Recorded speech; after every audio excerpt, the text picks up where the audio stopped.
It's 12:32. If you want to get to us, 1850 If you want to tweet a question, do please at Colm Hayes 2FM hashtag script question, because we can go live down to the Guinness Storehouse and say good afternoon to Danny, Mark, and Glenn. Hello, the script. Hello, how are you? Do you know what? I was listening, just checking the line there on PFL, Sure. and had I put that microphone up a couple of minutes ago, two of you were out of tune. That's Danny and Glenn. I wasn't singing, I was beatboxing. I was doing the... It was sounding good though. So a good little gig. Apparently a couple of songs done in an intimate fashion, and it all for a good cause. Danny, maybe first, how did you get involved in this?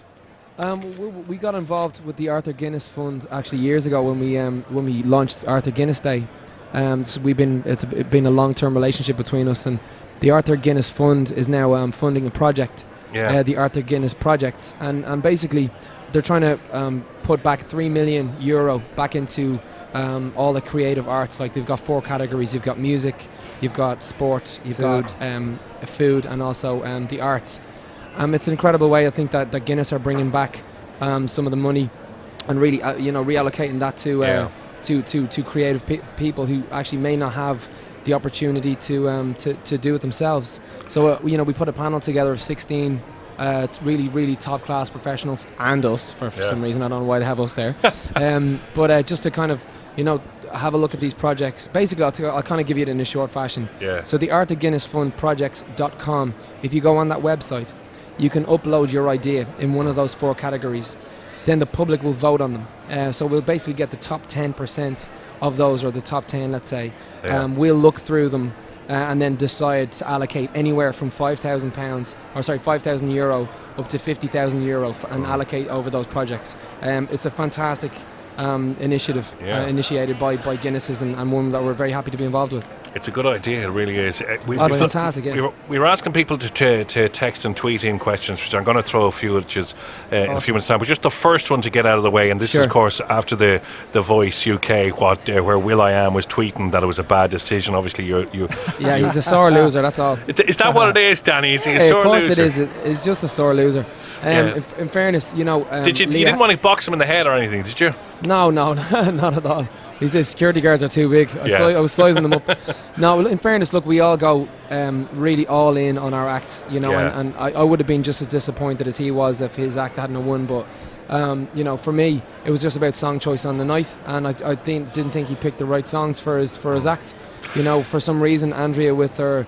She doesn't sing every note that is in the music books, but she delivers a song flawlessly every time, and I think that's what the audience fell in love with. So I can't blame him for being annoyed. I would be too, because I've been rubbing it in his face ever since. Well, that's it. Danny's what you call a sore winner. I'm a very sore winner. I'm the best type of winner. You're the worst type of winner. You know those winners who shove it in your face. Infected winner. Infected is good. Yeah, sore infected winner. We hate them. Mark, I'm going to ask you, because somebody tweeted in. They want to know: has Danny changed a lot since he became this famous judge on The Voice? No. What's great about this band is that I don't think you're allowed to let your feet leave the ground for 2 seconds. The other two will have you pulled back to the ground. I think that's why is he sitting down in the chair and we're standing? That's the grapes are next to him. The grapes and the white towels. I'll tell you something though, because Mark actually has a show called The Mouth, right, which is when the voice goes on, it's the mouth, and he has all these things like, she's going down the trap door, she's going right, he has all these great phrases. But it actually trended higher than the Voice UK did on the final night. On the past 2 weeks. So if anyone's getting a big head, it's the mouth. Because I tell you, he's got one hell of a big mouth. The mouth is doing better than the voice. Glenn, somebody's texted in a question. Can you ask Glenn, is his old band The Gallery still going? That was my brother's band. Actually. Was it? Yeah, it wasn't I wasn't in the band. They're a good band, but it wasn't my band. Okay, are they still going? No, they're not. I think they are on and off. I don't know what they've done much, but they are still doing a little bit. Would you not let them support you or something? You never know. If they give us a demo, they never handed me it. Okay.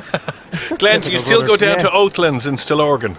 Yes, I do. I was only there recently. Yeah, my old school. I go down there sometimes, and they drag me into the. And slag his old career guidance teacher for telling him to get a proper job instead of music. Lovely man, but not great at voice. But no, it's a great school, and the teachers are all there. And do you still visit the Bowler? The bowler. The yes. bowler. What's the bowler? No, the bowler's Oh, his the still organ ex-girlfriend. Don't say that about her. Visit the That's bowler. terrible. Yeah, no, I do. Actually, I grew up there, to be honest. I spent all my communion money down there, so yeah, I do. That's I still go there organ every night. bowl, isn't it? That's Yeah. still going, yeah. Yeah, Yeah, yeah. there used to be fights going on between the Stillorgan Bowl and the Dundrum Bowl as well. Well, I like, part which of was I the part of best? I was part of the Dundrum That's posse. right, out in the Yeah. street. I'm sure it was really violent, pulling hair and spilling each other's Oh, waters. Calling each other, you big fat ugly. Give me you that big grape fat back. ugly. Give me that out of there, right? Okay, actually, here's a question that came in, which fits perfectly into what we just talked about. If you guys weren't in a band, what would you be doing? Glenn, what did you want to do other than play the drums? Believe it or not, I wanted to do a couple of things. There was one was a magician, an astronaut. I think I got them all. I'm tricking it in this band, and I go to space every day. You know what I mean? So, Mark, I've always been extremely interested in business, so I think I'd be in some kind of business somewhere, somehow. Probably, hopefully, not a failed business. that's clearly the most vague answer to any question ever. Well, I don't know what to Safety. tell you. Well, you sort of are in a business. I mean, you're in the music business. Well, yeah, but this is being an artist. It's a little bit different. The word business is not allowed to come into the word art, unfortunately. So yes, well, it is a business. I'm talking about something away from this, you know. Are you the man then that takes care of the money then and sorts it out and knows where to put it? I do indeed. The money all comes to me, and I He's give the the money lad, I give the lads a few shekels every week. He told me that, he said, Dan, listen, you need to take those that money that you've been earning and put it in my account because I got a better rate. So I have all my money in his account, Yeah. and he says he's going to give it to me in 20 They're years' good time. lads. They're good money lads. man. They're good boys. They're good lads, aren't they? Yeah, yeah. wait till we have the tapes, the telephone tapes from the Script Sunday, then the Sunday Where's Independent. me money? You told me I'd have it this week. Show me the money.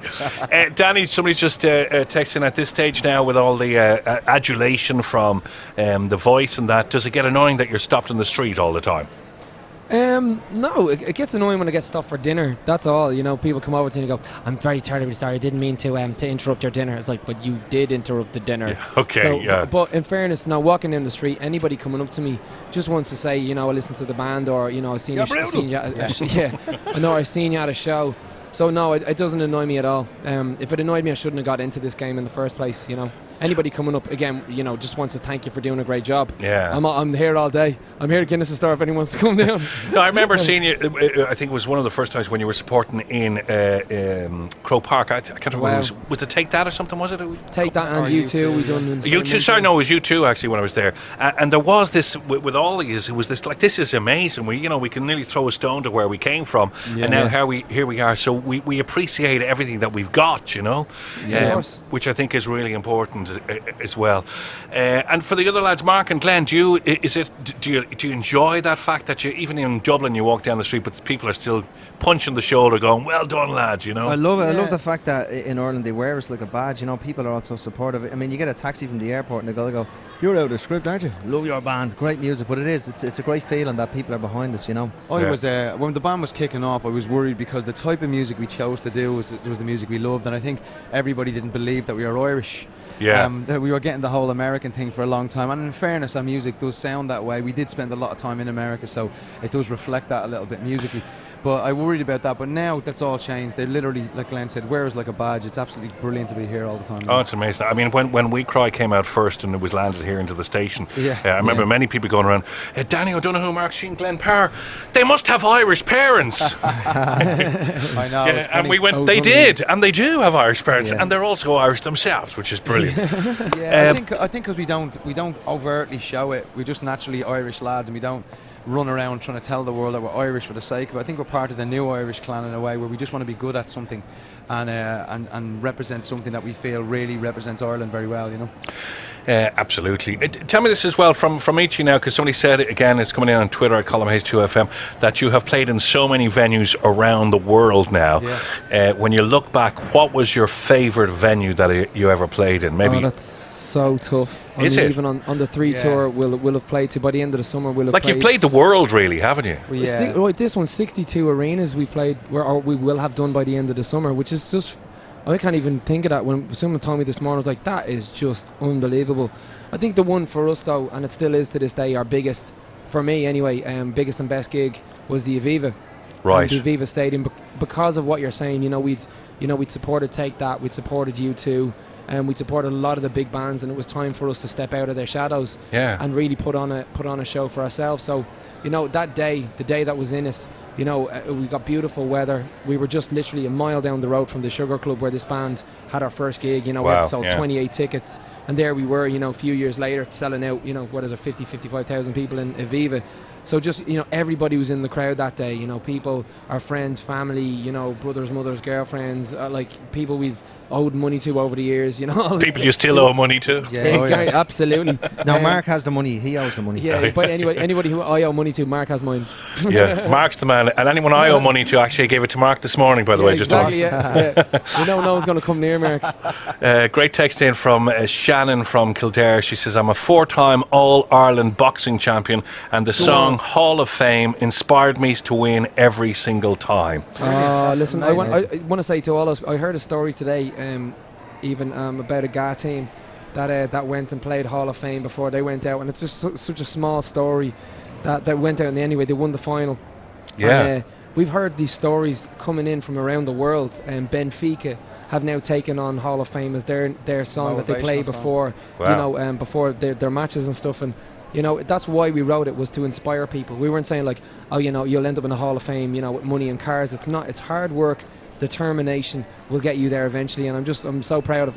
What was that girl's name? Shannon. A1 Shannon. Listen, congratulations. Honestly, I mean that from the bottom of my heart. Thank you very much for writing that in. It's a brilliant story. The one thing that my daughter and myself, when we're listening to Hall of Fame, the one thing that we always do is try to work out how you rhyme the word astronaut. That's a tough word to rhyme, you know what I mean? It is, that's Marky did that one, I quite enjoy throwing obscure words in songs. Like I was thinking, why didn't they just go spacer? That's just such an easier word. Okay, well, what song, if you listen to a song, Glenn, and it's not your song, but maybe before a gig, or is there a song that you get inspiration from, maybe when you were growing up? Believe it or not, it's a great tune. Luther Vandross sings it. It's The Impossible Dream, one of my favourite songs of all time. I've never heard you play that before a gig, though. I've always heard you playing Streets of No Name or something. Yeah, that's right. Yeah, no, it's a slow song. It's a cracker. The lyrics are amazing. You listen to it on your own little room. Yeah, my own little room with a candle. Leave him. Luther Vandross, an amazing voice. I sit there in my boxer shorts with my wrestling belt on, doing push-ups. To dream. For the record, I've never heard this man listening to Luther Vandross. It's true. Well, you know, he is a great singer, or he was a great singer, Lord Dress and Put absolutely. It's a great tune. Mark, your inspirational song maybe when you were growing up? Well, right, the one that gets me going most, I think, is probably Steps. House of Pain. Steps.